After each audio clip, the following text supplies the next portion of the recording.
আসসালামু আলাইকুম। এখন শুনবেন সংবাদ শিরোনাম। মন্ত্রিসভাকে ১৮০ দিনের কর্মপরিকল্পনা বাস্তবায়নের নির্দেশ, রাতে জাতির উদ্দেশ্যে ভাষণ দেবেন তারেক রহমান। শিগগিরই পৌর, সিটি ও উপজেলা নির্বাচনের কথা জানালেন এলজিআরডি মন্ত্রী মির্জা ফখরুল। অর্থনীতি সচল করতে উদারীকরণের উপর জোর। নিজ মন্ত্রণালয়ের দায়িত্ব বুঝে নিলেন নতুন মন্ত্রী প্রতিমন্ত্রীরা। সেবা নিশ্চিতে প্রতিটি সেক্টর ঢেলে সাজানোর প্রত্যয়। জুলাই সনদ বাস্তবায়নে ছাড় নয়, জানালেন বিরোধী দলীয় নেতা ডাক্তার শফিকুর।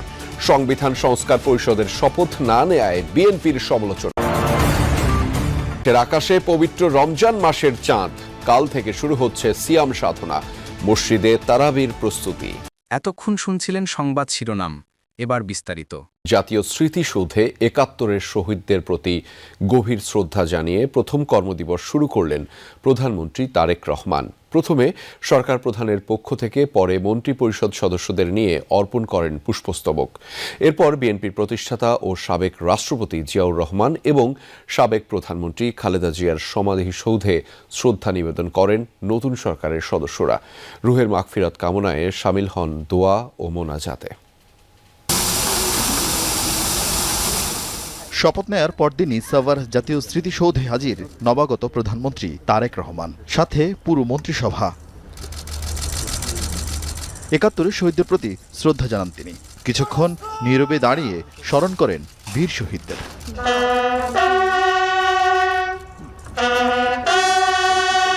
পরে মন্ত্রিসভার সদস্যদের নিয়ে আরেক দফা স্মৃতির মিনারে পুষ্পস্তবক অর্পণ করেন সরকার প্রধান। ফেরার পথে তিন বাহিনীর সদস্যদের সালাম দেন প্রধানমন্ত্রী তারেক রহমান, যা বাংলাদেশে রীতিমতো বিরল দৃশ্য। রীতি মোতাবেক রোপণ করেন একটি পারিজাত গাছের চারা। এরপর স্মৃতিসৌধের পরিদর্শন বইয়ে স্বাক্ষর করেন তিনি। লিখেন, স্বাধীনতা অর্জনের যুদ্ধ থেকে ২৪-এর গণঅভ্যুত্থানে শহীদ সবার প্রতি তিনি নিবেদন করছেন গভীর শ্রদ্ধা।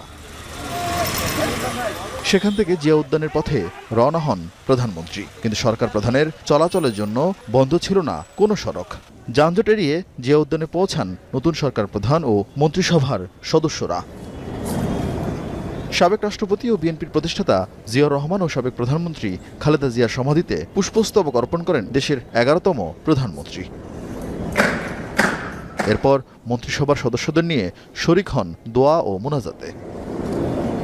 পরে মন্ত্রিসভার সদস্যরা জানান, দুর্নীতিমুক্ত ও সুশাসন দেয়াই হবে তাদের সরকারের প্রধান কাজ। এই রাষ্ট্রটাকে একটা প্রাতিষ্ঠানিক ভিত্তির উপর দাঁড় করানো, এটি হবে আমাদের আগামী দিনের কাজ। শহীদের এবং দেশের মানুষের আকাঙ্ক্ষার বাংলাদেশ তৈরি করা, সেটাই এখানকার দায়। সৌহার্দ্যপূর্ণ এবং সম্প্রীতির বাংলাদেশ আমরা গড়তে চাই এবং সে পথে আমরা এগোচ্ছি। জনভোগান্তি কমাতে দ্রব্যমূল্য নিয়ন্ত্রণ, সেহরি ও ইফতারে বিদ্যুৎ সরবরাহ স্বাভাবিক রাখার নির্দেশ দিয়েছেন প্রধানমন্ত্রী তারেক রহমান। প্রথম দিন সচিবালয়ে মন্ত্রিসভার বৈঠকে অগ্রাধিকার ভিত্তিতে কর্মপরিকল্পনা সাজাতে নির্দেশ দিয়েছেন তিনি। বৈঠক শেষে স্বরাষ্ট্রমন্ত্রী সালাউদ্দিন আহমদ জানিয়েছেন, নির্বাচনী ইশতেহারে দেয়া ১৮০ দিনের একটি কর্মপরিকল্পনা বাস্তবায়নের নির্দেশ দিয়েছেন প্রধানমন্ত্রী। এ ব্যাপারে আমলাদের সহযোগিতা চেয়েছেন তিনি। প্রধানমন্ত্রীর দায়িত্ব পেয়ে প্রথম দিন বেলা ১২টার দিকে সচিবালয়ে আসেন তারেক রহমান। তাকে স্বাগত জানান মন্ত্রিপরিষদ বিভাগের ঊর্ধ্বতন কর্মকর্তারা। নতুন ১ নম্বর ভবনের ৩ তলায় প্রধানমন্ত্রীর জন্য নির্ধারিত কার্যালয়ে তিনি প্রথম দিনের মতো অফিস করেন। পরেই সভাপতিত্ব করেন মন্ত্রিসভার প্রথম বৈঠকে। শুরুতেই নবগঠিত মন্ত্রিসভার সদস্যদের সঙ্গে কুশল বিনিময় করেন প্রধানমন্ত্রী। বার্তা দেন আগামীর বাংলাদেশ বিনির্মাণে পরিকল্পনা বাস্তবায়নের। তারেক রহমান বলেন, জনগণ ম্যান্ডেট দিয়ে বিএনপিকে ক্ষমতায় এনেছে, তাই প্রত্যেকটি মন্ত্রণালয়কে জনগণের স্বার্থে কাজ করতে নির্দেশনা দেন তিনি। প্রত্যেকটি মন্ত্রণালয় যেন পুঙ্খানুপুঙ্খভাবে জনগণের পাশে থেকে কাজ করতে পারে, সেটাই ওনার নির্দেশনা ছিল। এটা একটা ইনফর্মাল ক্যাবিনেট মিটিং ছিল। সব মন্ত্রণালয়ের যারা দায়িত্বে আছি তারা যেন যে কোনো ধরনের প্রভাব এবং স্বজনপ্রীতি ঊর্ধ্বে থেকে কাজ করি এবং বিশেষ করে দুর্নীতির প্রশ্নে যেন আমাদের একটা শক্ত অবস্থান থাকে। শিগগিরই ১৮০ দিনের কর্মসূচি ঘোষণা করতে অগ্রাধিকার ভিত্তিতে কাজ প্রস্তুত করতে নির্দেশ দেন তারেক রহমান। সেই সাথে রোজায় জনভোগান্তি কমাতে দ্রব্যমূল্য নিয়ন্ত্রণ, আইনশৃঙ্খলা পরিস্থিতি নিয়ন্ত্রণ ও বিদ্যুৎ সরবরাহ স্বাভাবিক রাখতে নির্দেশ দিয়েছেন তিনি। 180 ডেজের একটা প্রায়োরিটি নির্ধারণ করেছি, সেটা পরে আপনারা জানতে পারবেন, আরও পরে ডিসাইড হবে।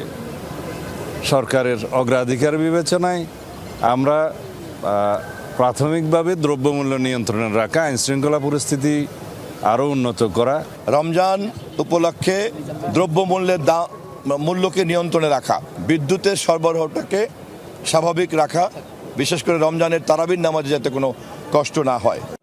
এরপর বিকেলে প্রধানমন্ত্রী তারেক রহমান আলাদা বৈঠক করেন সচিবদের সঙ্গে। তাদের নতুন উদ্যমে কাজ করার নির্দেশ দেন তিনি। সভায় উপস্থিত সচিবরা জানান, জনগণকে দেয়া নির্বাচনী ইশতেহার বাস্তবায়নে কর্মকর্তাদের সহযোগিতা চেয়েছেন প্রধানমন্ত্রী।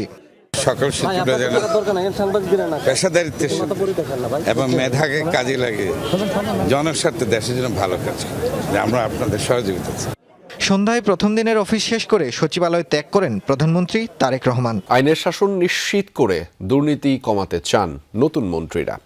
আইনশৃঙ্খলার উন্নতি ও মব সন্ত্রাস যেন আর না ঘটে, এজন্য সরকার সচেষ্ট থাকবে বলে জানিয়েছেন নতুন এলজিআরডি মন্ত্রী মির্জা ফখরুল ইসলাম আলমগীর। এ সময় তিনি বলেন, শূন্য থাকা স্থানীয় সরকার বিভাগের সিটি, পৌর ও উপজেলা নির্বাচন দ্রুত সম্পন্ন করা হবে। অন্তর্বর্তী সরকারের কার্যক্রম নিয়ে কোনো শ্বেতপত্র প্রকাশ করা হবে না। আইনমন্ত্রী 24-এর মানবতা বিরোধী অপরাধ রাখার কথা বলেন। দায়িত্বপ্রাপ্ত সব মন্ত্রী মন্ত্রণালয় কেন্দ্রিক অনিয়ম ও দুর্নীতির সিন্ডিকেট ভাঙতে চান। সহকর্মী আলমগীর স্বপন জানাচ্ছেন বিস্তারিত। স্মৃতিসৌধে ও জিয়ার সমাধিতে ফুল দিয়ে একে একে মন্ত্রীরা আসতে থাকেন প্রশাসনের সর্বোচ্চ কেন্দ্রবিন্দু সচিবালয়ে। তাদের বরণ করে নেন সচিবসহ মন্ত্রণালয়ের কর্মকর্তারা। বিএনপি মহাসচিব মির্জা ফখরুল ইসলাম আলমগীর দায়িত্ব গ্রহণের পর শুভেচ্ছা বিনিময় করেন তাদের সাথে। এরপর তিনি জানান, শূন্য থাকা স্থানীয় সরকারের সিটি, পৌর, উপজেলা, জেলা ও ইউনিয়ন পরিষদের নির্বাচন যত দ্রুত সম্ভব সম্পন্ন করতে চায় সরকার। যত দ্রুত সম্ভব আমরা এগুলো নির্বাচনের ব্যবস্থা করব, যত দ্রুত সম্ভব। এটা আপনার তো আরেকদিন সম্ভব না, but will immediately try to go for that. অন্তর্বর্তী সরকারের কয়েকজন উপদেষ্টার কার্যক্রম নিয়ে প্রশ্ন রয়েছে, এক্ষেত্রে সরকার কোনো ব্যবস্থা নেবে কিনা, এর জবাবও দিয়েছেন এলজিআরডি মন্ত্রী। যতটুকু প্রয়োজন ছিল তার সেই কাজ সিংহভাগ করতে পেরেছে। মূল সমস্যাটা কি ছিল? ট্রানজিশন টু ডেমোক্রেসি, সেটা তো তারা করে দিয়ে গেছে। সুতরাং you must give credit to that. অন্তর্বর্তী সরকারের সময় আইন শৃঙ্খলা পরিস্থিতি নাজুক ছিল, নিয়ন্ত্রণহীন ছিল মব সন্ত্রাস। এক্ষেত্রে নতুন সরকার কাজ করবে বলে জানান মির্জা ফখরুল। আইন শৃঙ্খলা যতটুকু খারাপ ছিল এটাকে ইমপ্রুভ করার চেষ্টা করতে হবে। একটা বড় ঝড় গেছে আমাদের, একটা বিপ্লব হয়েছে, বিদ্রোহ হয়েছে, মুহূর্তের মধ্যে সব ঠিক হয়ে যাবে এটা মনে করার কারণে। নতুন স্বরাষ্ট্রমন্ত্রীও বলেন, দেশে মব সন্ত্রাসের দিন শেষ। প্রশাসনের দলীয়করণ বন্ধ ও পেশাদারিত্ব ফিরিয়ে আনার আশ্বাস দিয়েছেন। সরকারের সেই ম্যানিফেস্টো বাস্তবায়নের জন্য তারা আন্তরিক হবেন। কে কার কি অ্যাফিলিয়েশন আছে সেটা আমরা দেখব না, আমরা মেরিট ভিত্তিতে সবাইকে যাচাই করব। 24 জুলাই হত্যাকাণ্ডের বিচার নিশ্চিত করা হবে বলে জানিয়েছেন আইনমন্ত্রী। তবে সংবিধান সংস্কার পরিষদের সদস্য হিসেবে শপথ না নেয়ার বিষয়টিও স্পষ্ট করেন তিনি। আমরা মানবতা বিরোধী অপরাধের যে বিষয়, আইন তার নিজস্ব গতিতে চলবে। আইন তার নিজস্ব গতিতে চলবে, আমরা সেভাবেই দেখব। তবে আইনের যদি কোনো অপব্যবহার হয়ে থাকে সেটাও আমরা দেখব। দ্বিতীয়ত হলো, আমরা যে শপথ নেইনি, কেন নেওয়া হয়নি সেটা দলীয়ভাবে দলীয় মুখপাত্র গতকাল